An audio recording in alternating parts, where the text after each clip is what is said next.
Alright, hey there Prox Gaming Crew, and this is Proxify here. We're back for some more of the Paper Mario and the 1000-Year Door Last Play. And if you did miss out during the last one, well, we got to go and see the 1000-Year Door for the very first time, and it looks like we have now gotten our location for what we do need to do now within our way to reach all the way into where Chapter 1 is going to be. Now, since we do have this cursed ability now for the paper airplane, we can actually go and fly all the way here to this destination to go and fight off with the blooper that is going to be showing up here within our time for right now. And now for what this blooper has over here, for what this battle is going to be pertaining, is that he is going to be using his tentacles for the first part of the battle. And once you do go and knock out with both of his tentacles, he should at least go and fall down, and then he should be able to do his on-stage battle that's going to be showing up. And you want to be a little bit careful within this part, because he does actually have his ink type of powers as well. And I don't know if he is going to like poison you or blind you in a way, so you want to be at least somewhat careful and try to at least somewhat make sure that you're at least in the safeguarding aspect to at least kind of get a little bit of some extra damage off. Now, the one thing that I never really got to go and show you guys within a battle is learning how to go and do the stylish moves. Now, unfortunately, I'm not the type of person to go out of my way to show you guys how the stylish moves is all about. Well, I want to say it's all about practice, and if you can actually time it out right, you should be able to get like a really nice, cool type of stylish effect that will happen, and it will help you out a lot more later on throughout the game. And if we actually do pick up with enough more crystal stars, we can actually rejuvenate most of them pretty quickly if we can learn how to do the stylish sets a little bit better. I can only do, I think, at least like one type of stylish move, but I'll show that off to you guys during our time throughout here of this episode for today.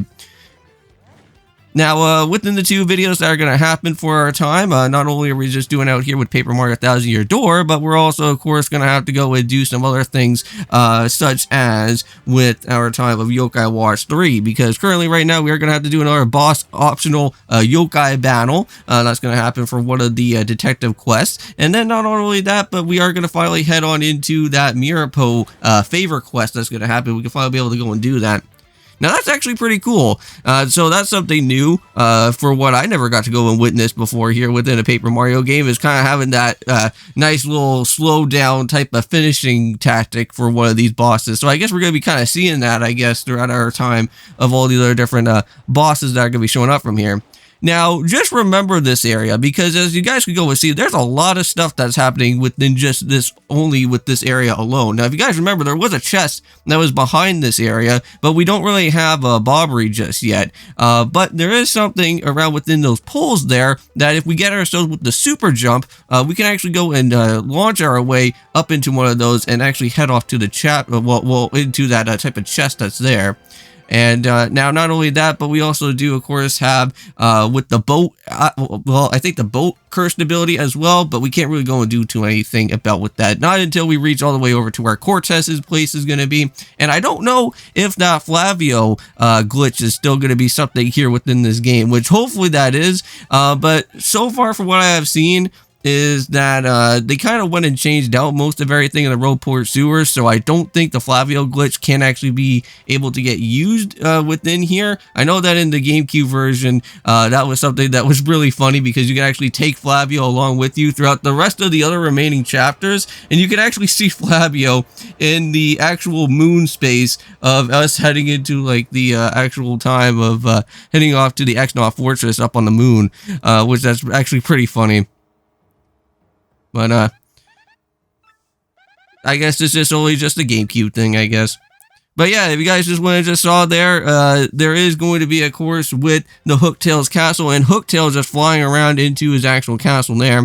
We can't really go and do anything too much about it, not until we get both with the sun and the actual moonstone of our time. So yeah, we're going to have to do some Pokemon stuff within our way out here. But we do have to reach off to where one of the swamps are going to be happening, which that is going to be throughout our way of the Shurwonk Temple, I believe that's what it's known as. So we can't really go and head off to there just right away, because there is some other things that have to go on around within here, such as with Petal Meadows and also with Petalburg itself. So we will be doing that. Alright, so there we go. Oh, I totally forgot that we also have to do a little bit of some of the edits out here, and I totally forgot about showing off with the actual battles that are happening for the time being. Ah, well, that's okay. It's not that much of a problem. Yeah, we shouldn't be able to go and see too much of the battles that are going to show up from here. But let's go and see that there's another item down below. And now, unfortunately, with that item around within there, we don't really have coops just yet. So we kind of have to worry about that for another time once we're done with the chapters. But yeah, unfortunately, since I forgot to go and edit on that battle, that's not all that too much of a big idea for that. But for what I am going to go and try to do out here throughout this series is that I do want to make sure that if I ever do show you guys an actual battle that I went and previously showed out from before, I'm not going to go and basically like show you the whole continuation of that battle within that said enemy, not until if we go and find another new enemy somewhere later. But around over here, there is a special star piece, if you ever do want to go and find that, around behind in this area here. But once you go and hit this switch, you'll be able to then go and open up the actual bridge that's going to be here. And that is how we'll be able to go and transfer our way all the way down towards into the location of our time to Petalburg. And meet up with some of the locals as well. Now, I thought around over here, I thought there was, there's a mystery. Now, those type of mystery items are actually somewhat pretty handy in a way. Because you never know exactly what is going to be around out here. Because I think sometimes you can get like, I'm trying to remember on what you can actually find within a mystery. Sometimes like you could like get some very nice, good, handy, useful type of things that show up within there. Or you can actually get something that's really bad. But it all depends on what happens within the mystery box. So there's a friendly Koopa here to greet us over into our way at Petalburg. Now, there is a shop around over here that you may possibly want to go and buy some things, because while heading off into the way of where the Shawonk Temple is going to be, there's going to be two different type of pathways that we're going to have to go and enter on into with that do have some enemies that are going to be very much, I want to say very immune to any type of attacks that we go and do on them. The only way that we can only find out what their exposed weak point is by actually using a POW block for them. And that's the only way to go and destroy them immediately. Now, if you are on your type of quest of trying to pick up with all the different type of enemies that you do go and spot out with Goombella, and you want to go and try to add them all into your bestiary or monstery type of profile book, you may probably want to go and use Goombella first within your party before you go and start lighting off with the POW blocks, because it is going to be a one-hit shot. So you want to be a little bit careful when that does happen. Unfortunately, I kind of forgot about that, and hopefully I could go and find another one of those rock clefts again, because I think they do respawn, and I think they can only respawn, I think, after when you leave out of the actual Rougeport Sewers and then come back. So it's not like they're going to be like totally gone forever, but you'll be able to find them again. Because I think around over in the Glitch Pit, you'll be able to go and research for them again later. Alright, and also too, one thing that you do want to go and make sure is picking up on any of those type of syrup jars there. Those are great things to go and have for rejuvenating of some of your BP. And here is the most annoying and most frustrating character of all time here in Paper Mario Thousand Year Door. Meet up with General White.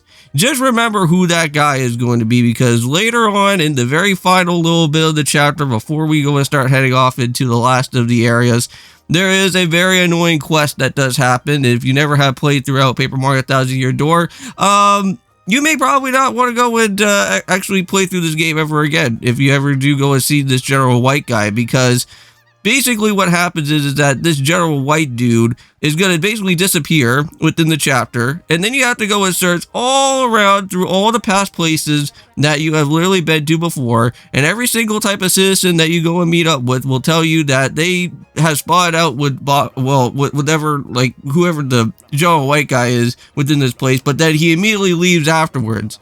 And then it's not until, like, at the very last little bit that you do come back to wherever the winter area is back over at here at the Thousand Year Door, and he's been literally chilling in his place the whole entire time. And that's just absolutely frustrating. They make you go on this wild type of quest for literally for nothing. Now, there is a little hidden backyard area there. And if you guys remember from the randomizer that we went and did, there is an item badge that's there. And we can't really go and pick it up right away. But we have to go and meet up with the actual mayor of this town. And this guy is super old, and he doesn't really know exactly who we are, so he's just going to go and call us Murphy at some point. And that's what he's going to go by throughout the remainder part of this game. Even though that we try to say that our name is Mario, but he's very strong put that his name is going to be Murphy. So instead of it being Mario and Luigi, it's Murphy and Luigi out here now.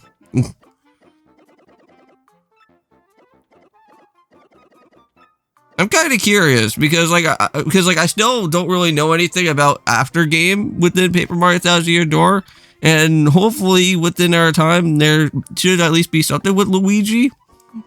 I've just crossed my fingers for that. I don't really know. Somebody can let me know in the comments down below if there is something to do with Luigi after within the post game or something within the remake here of this game. But we'll find that out later though. I know that there was like this one thing though that I don't think I've ever got to see before. Well, actually, no, I think I have seen it before. Is that if you guys ever went and saw a video, that there was like some sort of like foul play within like the play ticket system. I'm pretty sure that there is a situation just like that in the GameCube where if you actually go and actually change out the actual timer on the GameCube and then you actually went and then head back to the actual Paper Mario Thousand Year Door disc, I'm pretty sure you do get that same exact type of quote that literally happens from that same exact type of lottery ball bomb that you go and meet up with, because like I'm pretty sure he does the same exact type of explosion. Well, almost about to do some sort of explosion out here because like because it seems like you've been cheated throughout the whole entire lottery ticket that was going on. But hey, there's Koops right there. Unfortunately, we won't be able to go and get Koops right away, but pretty soon we will be able to go on at them pretty soon and do our time with Chapter 1. But it's just that for the time being, for right now, since we're going to be heading into another type of sewery area at some point and trying to search for this Sun and Moonstone, I don't think Koops is going to be around with us for that part. So, we're just going to have to kind of chill around with Goombella for the time being. Now, majority of the next sewer area is going to have a lot of fuzzies, and you want to be a little bit careful about some fuzzies because they do kind of like to suck the life out of you at any given point in time. There's tons of different fuzzies that we'll be meeting up within this game. We got just the regular fuzzies, then you have green fuzzy, yellow fuzzy, pink fuzzies, which I believe pink fuzzies are actually really annoying compared to the other ones that are there. But more so, those fuzzies are going to be more into Flavio's chapter later, but for right now, we're just going to be having to just deal out with just the regular, normal fuzzies. I think there is one thing that happens within the glitch pit where you do have to fight like the different multicolored fuzzies, but I think that's about the only time that you go and meet up with them. But we will be encountering them later.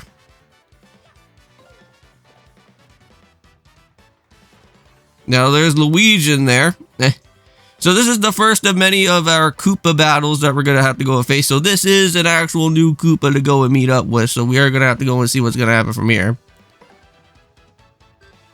There we go. Unfortunately, I didn't get my stylish off. But yeah, unfortunately, I'm only good with like doing the hammer stylish. But I know that there's like a jumping stylish move as well. But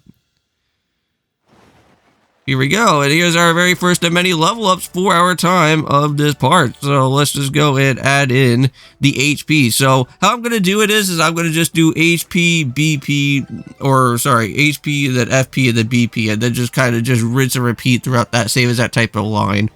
Then we're just going to keep on doing. Alright, so here we go. Let's move on into where the rock clefts are going to be. Alright. So all we have to do right now is just make sure that we just go and use our hammer, wake up these guys up here, and then go for the battle. So let's do it. Yeah, this battle is really not that difficult. Unfortunately, I've totally forgot about actually setting up for Goombella. I forgot to go and do this here. Yeah, they knock them out pretty quickly, but we're going to go and do the tattle part to them. But not to worry, we'll try to get them later. I know that I have one for the bristles, which that's going to be the next phase of this battle. That's going to be happening from here as well. Alright, and there we go. Let's move on ahead. And here we are. Right to the bristles.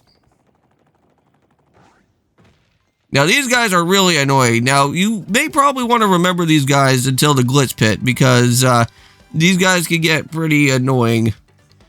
Because you can't touch them at all, and they do like to use their jabbers around over here to cause us with some grief. With their annoying spiky things.